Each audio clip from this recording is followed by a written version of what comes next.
अस्सलाम वालेकुम 7th class. Hope you will be fine. Students, here's your book New Oxford Modern English. So let's start today's topic. सुना हम लोगों ने unit number 8 start की हुई है द नंबर रूम. हम इसकी वर्ड्स मीनिंग देन हम पेज नंबर 95 और 96 की रीडिंग कंप्लीट कर चुके हैं. आज हम 97 की रीडिंग स्टार्ट करेंगे. अच्छा जी. Now the gooseberry garden had two doors by which it might be entered, and once a small person like Nicholas could slip in there. He could disappear from view amid the masking growth of artichokes, raspberry canes and fruit bushes. अब वो हमें बता रहे हैं कि Nicholas जिसने first से claim किया था अपनी ब्रेकफास्ट टेबल पे कि उसके ब्रेड एंड मिल्क वाले बाउल में फ्रॉग पाया जाता है, उसकी वजह से उसको सब ने बहुत अब्यूज़ भी किया और डांटा भी. लेकिन उसने इस चीज़ को प्रूव कर दिया कि जो वाइजर या ओल्डर या समझदार लोग जो बात कहते थे कि किसी के भी ब्रेड और मिल्क वाले बाउल में फ्रॉग नहीं आ सकता, तो वो गलत साबित होगी. अब उसकी आंट उसको अपने साथ उस मतलब कि सैर के लिए नहीं लेके जा रही और उससे वो कहते हैं कि तुमने घर में ही स्टे करना है और तुमने गूसबेरी गार्डन में भी नहीं जाना.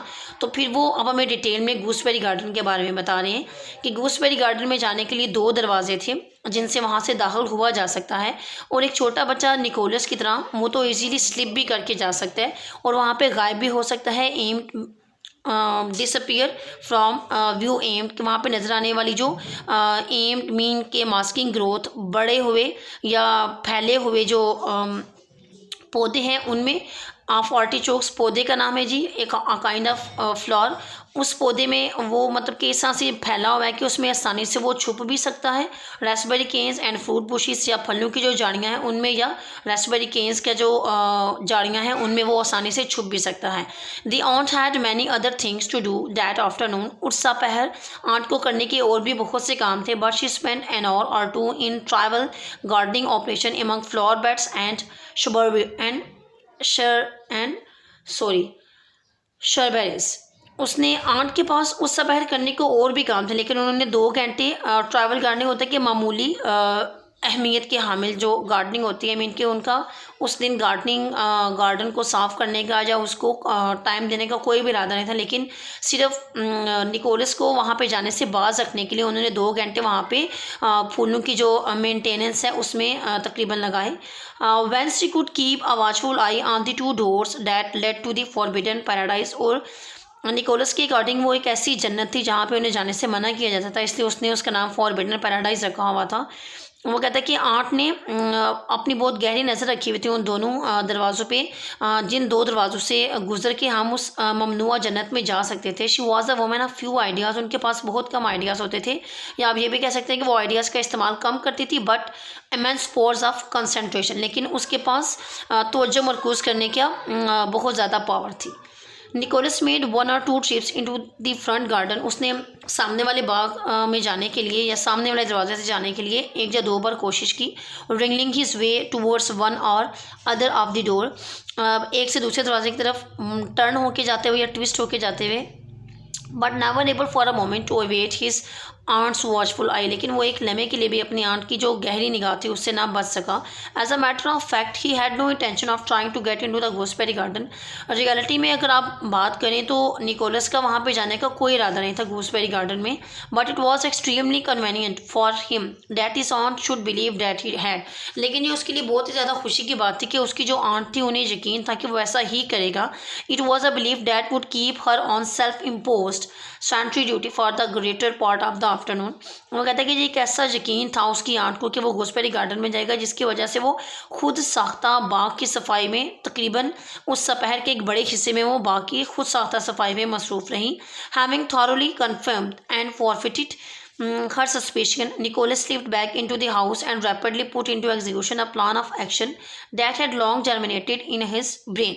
वो कह रहे हैं कि इस बात का आंट के दिमाग में यकीन डाल के और शक पुख्ता करके निकोलस वापस घर की तरफ आई और तेज़ी से उसने एक ऐसा प्लान या एक ऐसा काम करने का सोचा या उसको बरोए कर लाने का सोचा जो कि काफ़ी दिनों से उसके दिमाग में पल रहा था. By standing on a chair in the library, one can reach a shelf on which lay a fat, important-looking key. एक वो कह रहे हैं कि लाइब्रेरी में एक चेयर पे खड़े होके आप एक शेल्फ तक पहुंच सकते हैं जहाँ पे एक मोटी साख्त की एक चाबी पड़ी हुई थी। The key was as important as it look. चाबी दिखने में इतनी ही अहमियत की हामिल थी जितनी वो थी। It was the instrument which kept the mysteries of the lumber room secure. ये एक ऐसा आला था जिसने लुम्बर रूम मीन के काठ के बाड़ का जो कमरा है या एक्स्ट्रा चीज़ों का जो रूम था उसके जो रास्ते अपने अंदर छुपा के रखे हुए थे। Which open the way only for aunts and such like privileged persons. जो हाथ से अहमियत के हामिल जा जो आंटीज की तरह की औरतें होती हैं उनके लिए खोला जाता था। The key turn stiffly in the lock. चाबी सख्ती से लॉक में अटक गई बट इट टर्न, लेकिन वो खुल गया। द डोर ओपन, दरवाज़ा खुल गया। And Nicholas was in an unknown land, और निकोलस एक अनजानी दुनिया में पहुंच गया। Compared with which the gooseberry garden was a stale delight. अगर उसको गूसबेरी गार्डन के साथ कंपेयर किया जाए तो गूसबेरी गार्डन उसके लिए एक बेजार कुन या पुरलुत्फ जगह, मतलब कि लुत्फ से आरी या बेजार कुन जगह थी। अच्छा जी, often and often Nicholas had picture to himself what the lumber room might be like. मतलब कि निकोलस ने कई बार इस चीज़ को इमेजिन करने की कोशिश की कि लुम्बर रूम दिखने में कैसा होगा। That rein that was so carefully sealed from youth eyes. वो एक ऐसी सल्तनत थी जो कि बच्चों की नज़रों से छुपा दी गई थी। And concerning which no questions were ever answered, और जिससे रिलेटेड किसी भी सवाल का कभी भी जवाब नहीं दिया जाता था। It came up to his expectation, ये इसकी तवक्कुआत के मुताबिक थी। इन द फर्स्ट प्लेस, पहले मरहले पे, it was large and dimly lit. ये एक बहुत बड़ा कमरा था लेकिन उसमें मध्यम सी रोशनी थी।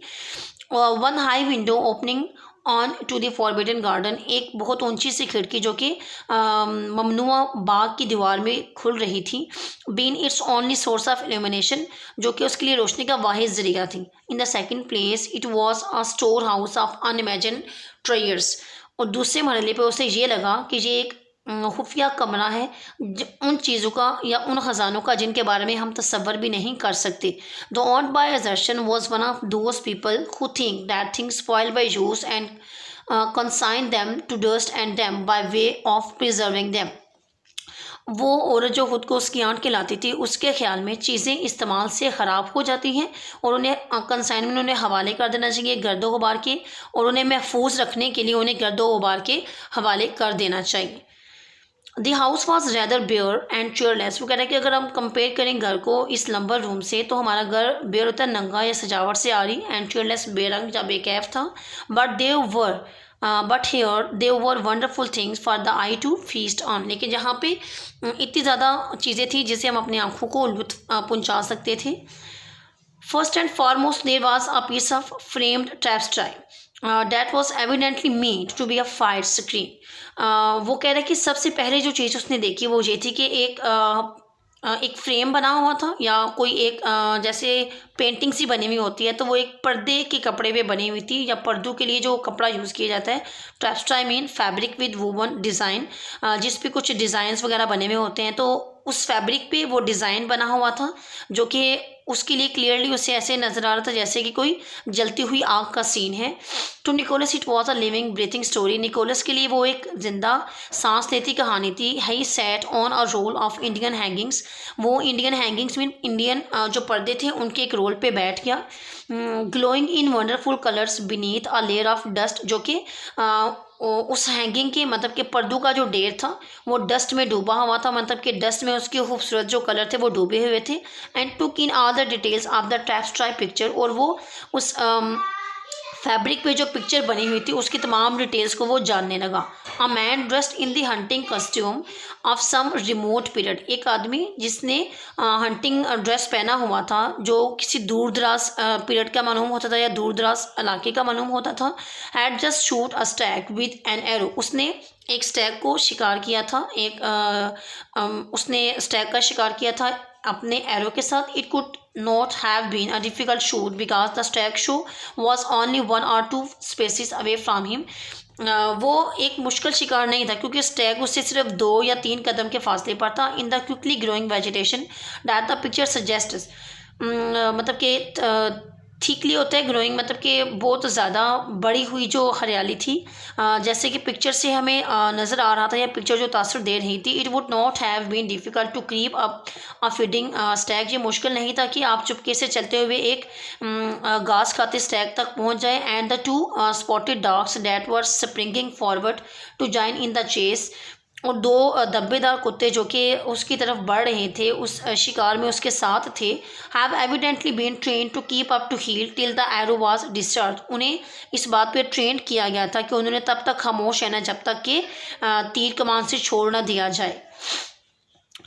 Date part of the picture was simple, तस्वीर का ये हिस्सा बहुत ही सादा था, इफ़ इंटरेस्टिंग अगरचे दिलचस्प भी था।